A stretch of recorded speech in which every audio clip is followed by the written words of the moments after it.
brasileiro, aos meus jogadores de forma muito específica e mais específica ainda ao Palmeiras. E mais específica ainda ao Gagliotti, que foi o presidente que apostou num treinador sem títulos, não é?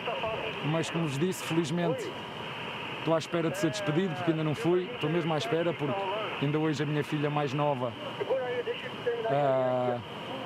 faz 10 anos, faz a primeira comunhão e eu estou do outro lado do Atlântico a pagar um preço para continuar a triunfar, e é isso que eu quero fazer. Portanto, tudo que vem de fora, todos os times que vêm de fora, para mim e para a minha equipa, nos ajudam, nos fortalecem e, portanto, vocês sabem, ainda bem que me estão a ouvir, eu estou a falar do português de Portugal, que é igual ao português do Brasil, estou eternamente grato ao futebol brasileiro.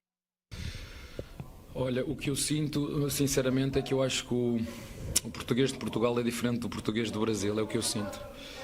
E eu acabei a minha conferência de imprensa contra o São Paulo a dar os parabéns ao São Paulo, a dar os parabéns à equipe técnica do São Paulo, a dar os parabéns aos jogadores do São Paulo, mas ninguém passou isso, cortaram e passaram.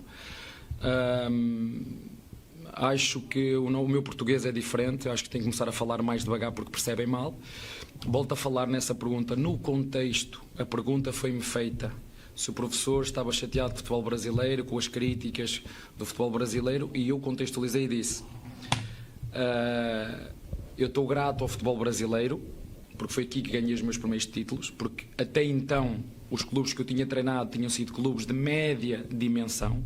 PAOK, para quem não conhece, é um grande clube, basta ir à internet e perceber a dimensão que é o que tem o PAOK. E de facto, quando eu cheguei aqui, disse: para juntar títulos à minha carreira, teria que treinar grandes clubes como é o Palmeiras.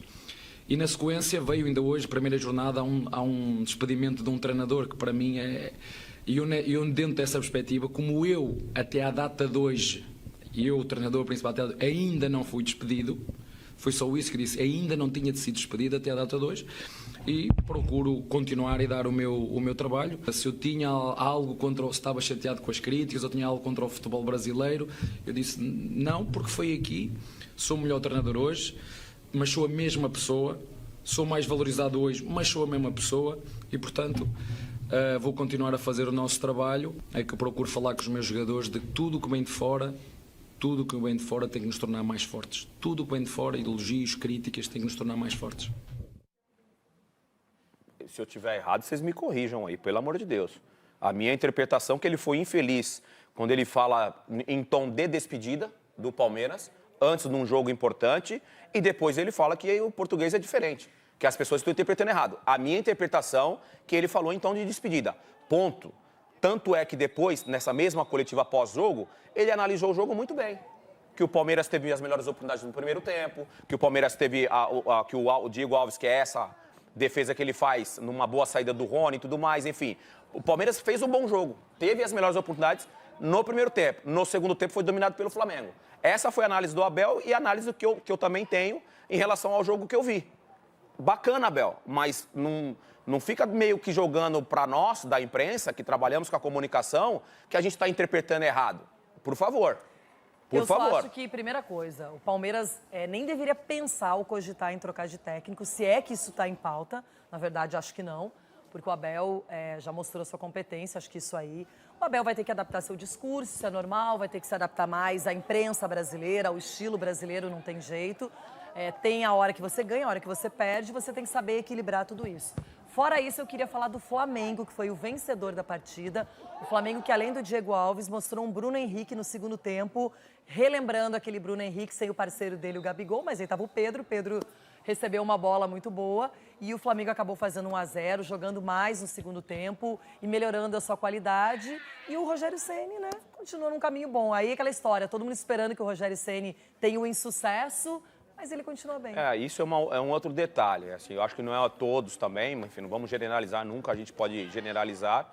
Mas o trabalho do Rogério Ceni, na minha opinião, é um trabalho muito bom com o Flamengo. Muito bom. Os resultados estão aí. Você, com a sequência de jogos que hoje todos os clubes vêm tendo, principalmente os que estão jogando outras competições, é natural que dentro de uma partida há uma oscilação de qualidade técnica, principalmente física. Mas o Rogério, para mim, vem fazendo um bom trabalho.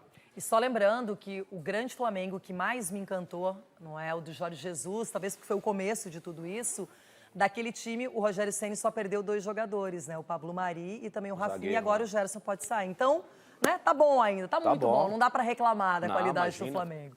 Ó, vamos falar do Inter, mas antes, vem comigo que tem mais novidade da Brasilux. Conheça a tinta térmica Conforterm, um produto incrível que reduz a temperatura do ambiente e melhora o conforto térmico interno. Conforterm é excelente para telhados porque reflete os raios solares, diminuindo a temperatura dentro do ambiente. Ele também ajuda a diminuir ruídos dos ambientes, além de ter alta resistência e durabilidade. Conforterm é fácil de aplicar e pode ser usado em telhados, paredes, containers. Olha, esse produto é sensacional. Quem usou se surpreendeu e recomenda. Uma coisa é certa, conforto térmico é com a tinta Conforterm da Brasilux. Não, você tem razão, Loirão. Tem razão. Hoje não dá pra te zoar, não. Olha, eu até tava Hoje escondida aqui com uma coisinha, ó. Inter 2, Sport 2, a gente vai mostrar agora e depois a gente fala. Show. Com bola rolando, o Inter mostrou perigo desde o início. Maurício, na pequena área, fez o goleiro Maílson trabalhar. Moisés roubou a bola no campo de ataque, mas acabou chutando para fora. De tanto atacar, o Inter uma hora colheu os frutos. Caio Vidal foi derrubado dentro da área. Edenilson bateu e abriu o marcador no Beira-Rio. Edenilson, vai pra rede, vai pra festa, vai pro gol. Marcelo Lomba ainda salvou o Inter de sofrer o empate numa defesa em 2 tempos. Mas quem não pôde impedir nada foi o Sport. Lindoso subiu mais que todo mundo para ampliar o placar. Inter 2-0.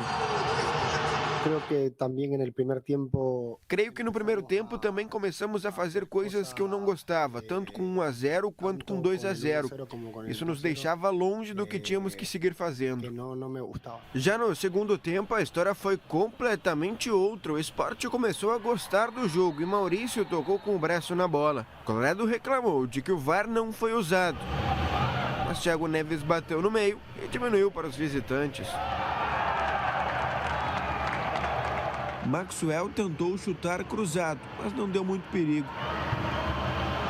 De tanto encurralar o Inter, uma hora deu certo. Gustavo tocou para André, predestinado, na sua reestreia pelo Leão da Ilha, marcar o gol do empate e deixar tudo igual no Beira-Rio. Depois do VAR passar um bom tempo revisando um possível impedimento, o gol foi validado.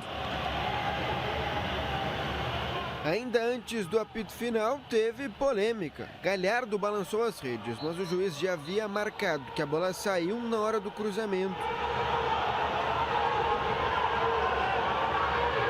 O presidente do Inter, Alessandro Barcelos, foi para as redes sociais falar do lance. Estamos encaminhando uma representação à CBF nesta segunda-feira, cobrando e mostrando os lances em que fomos prejudicados grosseiramente. O Colorado entende que foi prejudicado pela marcação da arbitragem, que apitou antes mesmo do lance terminar.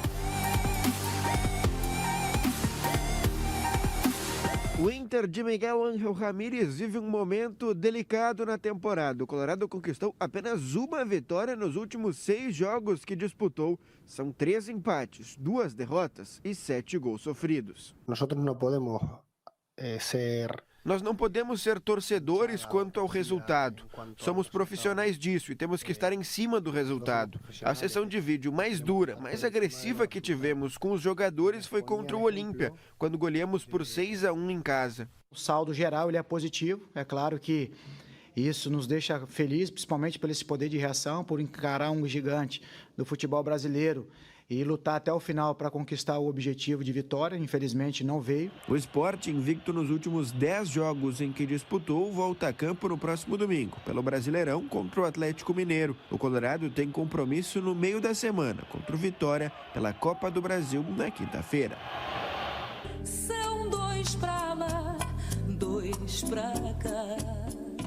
Tá, agora é o seguinte, nós vamos começar de trás para frente pelo lance do Patrick, o cruzamento dele. Aí a bola tá cruzada, a bola fica dentro de campo ainda, pega na trave, mas cai dentro de campo, o Galhardo faz o gol de letra. O problema todo é que o Marcelo Vangassi, que apareceu ali um filetinho dele, Denilson, agora ali. Marcelo Vangassi, que é um assistente que eu sempre gostei muito de Copa do Mundo, experiente. Ele cometer esse tipo de erro é uma coisa que não dá para entender. Por quê? A regra do impedimento diz que você tem que esperar a conclusão da jogada para daí se manifestar, porque aí o VAR vai olhar, vai ser o lance analisado. Quando ele mostra, ele levanta a bandeira e o juiz vê que ele está dizendo que a bola saiu na interpretação dele, o juiz já apita. Então, depois disso, o que aconteceu já não pode ser considerado. O problema é que se ele deixa a jogada ser concluída, aí o lance é de gol. O VAR tem que checar automaticamente, é obrigatório. Então, não pode fazer isso, é amadorismo. O Vinícius Gonçalves Dias Araújo, árbitro paulista, é sempre paulista, nos jogos do Inter, o Klaus, lá contra o Flamengo, agora o Vinícius. É um erro tão infantil, na minha opinião, tão infantil. E aí, você é prejudicado e fica por isso mesmo. Perdemos o Brasileirão por 1 ponto, já nos tiraram 2 na primeira rodada. Na hora que ela bate na trave, ele levanta a bandeira.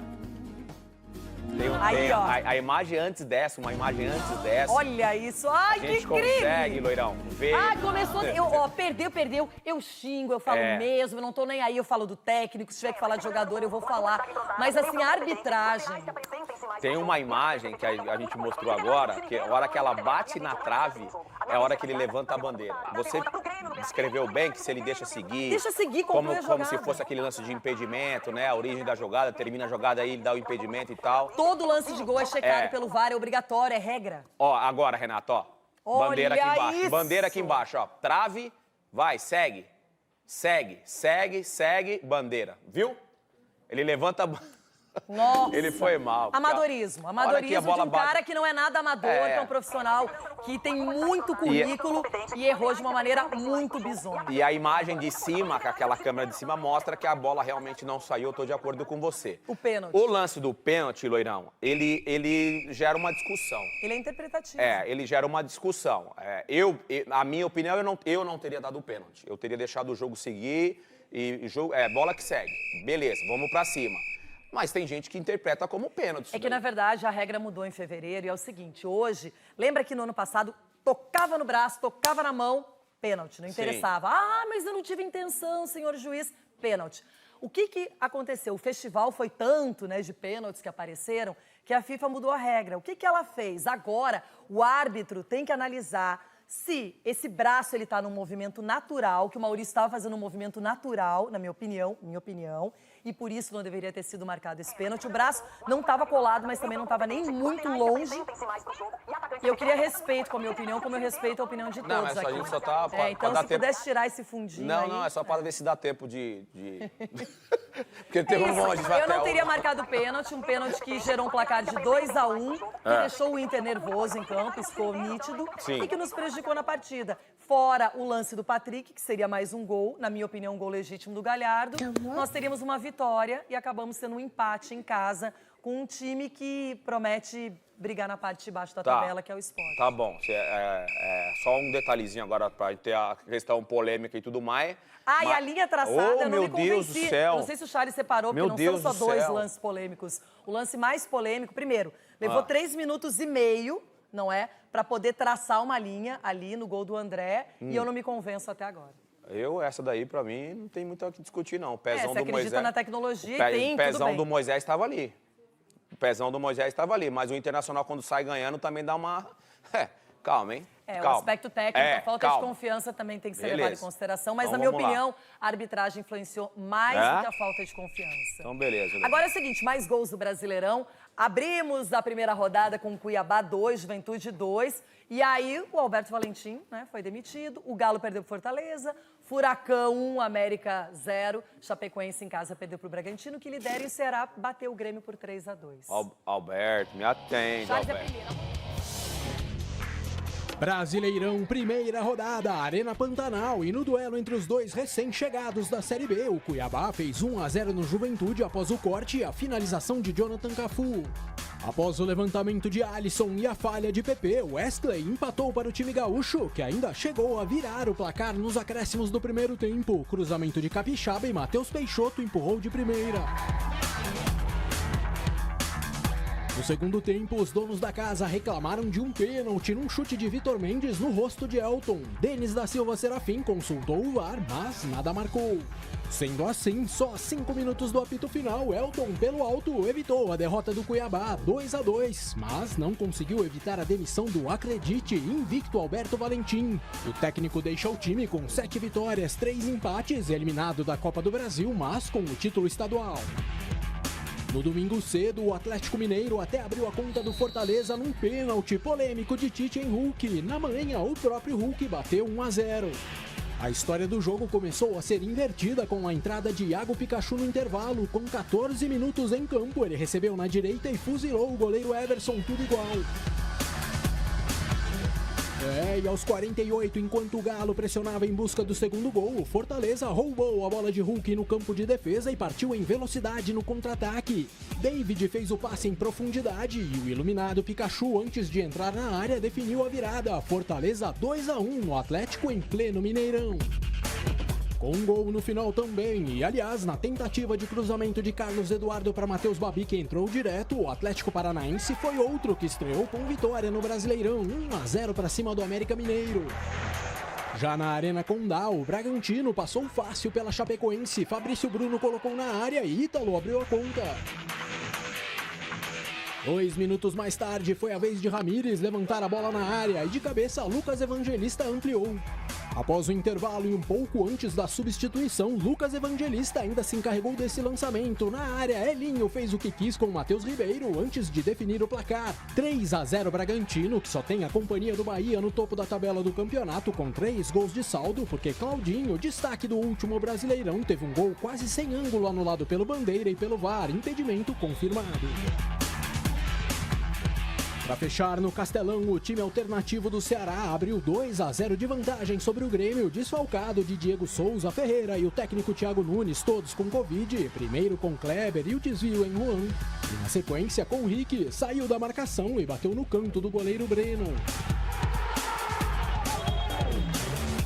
A reação gremista começou nos acréscimos do primeiro tempo, depois do giro fantástico entre 2 marcadores e a tabela com Matheus, Wanderson diminuiu. E logo após a volta do intervalo, com cruzamento de Léo Chu da esquerda, Ricardinho tratou de deixar tudo igual. Na reta final da partida, polêmicas. Aos 39 minutos, no lance de Buiu com Cortez, Sávio Pereira Sampaio apitou pênalti para o time gaúcho. Aconselhado pelo árbitro de vídeo, revisou o lance no monitor e mudou de ideia. E aos 48, como se não bastasse, voltando de impedimento, Gabriel Lacerda carimbou a trave e no que o goleiro Breno desencanou do jogo para reclamar, na sobra e em posição ainda mais duvidosa, Jorginho garantiu a vitória do Ceará, 3-2, que veio acompanhada das primeiras críticas do Grêmio relacionadas à arbitragem. Eu tive a impressão clara que havia uma volta de impedimento. Essa é a sensação que eu tenho. E também a história do pênalti, também vi só no estádio. E aí eu estava realmente longe, não posso ser afirmativo com relação a isso. Mas o que me falaram, que alguém estava escutando uma rádio de Porto Alegre, que disse que foi pênalti. Então eu não sei dizer realmente, mas... Enfim, talvez se isso aconteceu mesmo, houve interferência externa no resultado. Ixi, cada reclamação, hein? Olha, no YouTube, no intervalo do nosso programa, a gente vai falar sobre a demissão do Alberto Valentim. Muito estranha, tava invicto, né, no Cuiabá. Agora, recadinho do Dedê. No YouTube pode falar as resenhas, né?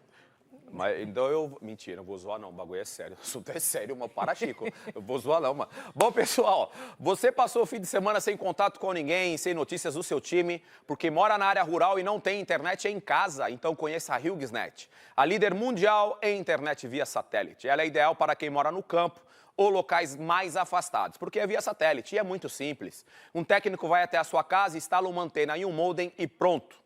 Você vai ter internet para acompanhar as novidades do seu time, para estudar, trabalhar e pode até mandar mensagens de áudio ou ligar para os amigos e falar de jogo e muito mais. Está esperando o quê? Tem a internet no campo com a líder mundial. Pegue o telefone e ligue agora mesmo para 0800 814 2121 ou acesse via satélite.com.br e assine já. 0800 814 2121. HughesNet, líder mundial em internet via satélite. Renata Fã. Intervalo, a gente fala sobre Alberto Valentim, a saída dele do Cuiabá no YouTube mais Brasileirão. Voltamos rapidinho. Eu não vou falar nada. Vem pra cá, volta, não vou falar. Não.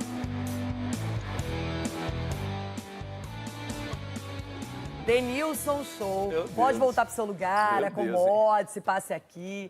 Agora, queremos entender por que Alberto Valentim, numa campanha invicta no Cuiabá, foi demitido depois de um 2-2 nada traumático. O que ele foi demitido lá? É. O Alberto Valentim saiu lá do Cuiabá? Por que ele saiu do Vai? Não sei. Eu acho que é o resultado, né? Os resultados lá. Os 10 jogos. Mas os resultados não são tão pesados assim. Não, 10 jogos, 7 vitórias, 3 empates, Loirão. Meu Deus do céu, hein? Será? Eu não sei. Não, e outra nada. coisa, lembrando que Me tem aquela atende, regrinha Alberto. que foi tão falada que agora você tem que maneirar nas demissões, não é? Porque você não vai poder demitir várias vezes no campeonato. Ah, Renata, Daqui a pouco você vai ter que ficar com alguém de dentro do clube, não, se você demitir muito. Assim, o Alberto Valentim ele já veio a público, através das redes sociais, falar sobre a demissão dele. O que ele disse? Né? Em relação à questão profissional e que essas coisas que estão saindo, as fake news que estão saindo, não diz o que aconteceu. Mas é o seguinte, Loirão, tá aí, ó, nas redes sociais dele, ele postou. E aí ele fala também que já colocou os advogados, né, para cuidar de tudo isso. Agora, Loirão, alguma coisa, obviamente, aconteceu. Segundo o que eu tenho visto, lido, enfim, eu até queria falar com o Alberto Valentim, que é um parceiro meu, um amigo. A gente atuou juntos no São Paulo, um grande atleta e também um cara incrível. Pode ser que antes, na eliminação na Copa do Brasil para o 4 de julho, se eu não me engano, nos pênaltis, ali já surgiu comentários de mandar ele embora, que os caras não ficaram satisfeitos e tudo mais. Eu, de verdade, eu não acredito. Tá aí os números do Alberto Valentim. A gente acabou de falar aqui, 10 jogos, 7 vitórias, 3 empates, não tinha motivo nenhum. Parece que o relacionamento com os jogadores também era um relacionamento muito bom.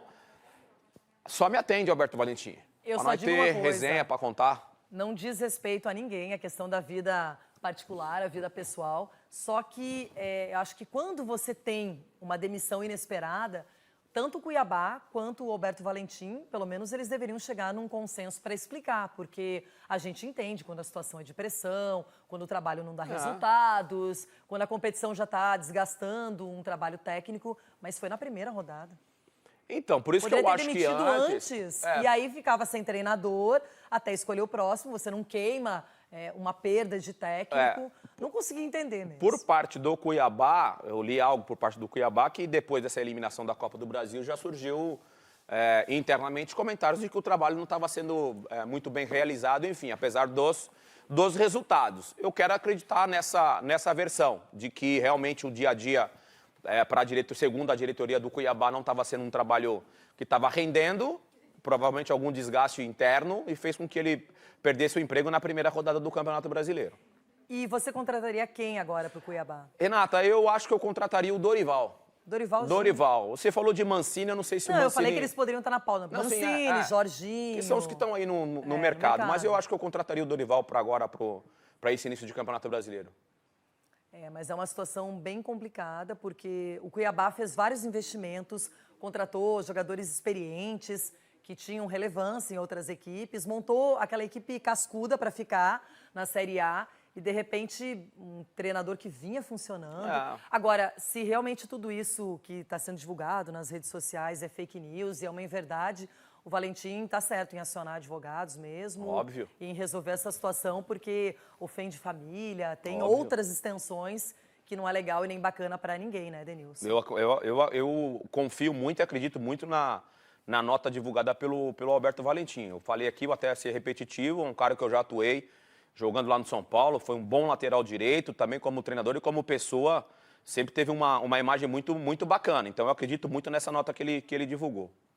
Essa agora, é a verdade. É por aí, né, Denilson? A gente vai voltar para o ao vivo agora, mas seguimos no YouTube também, hein? Continue conosco.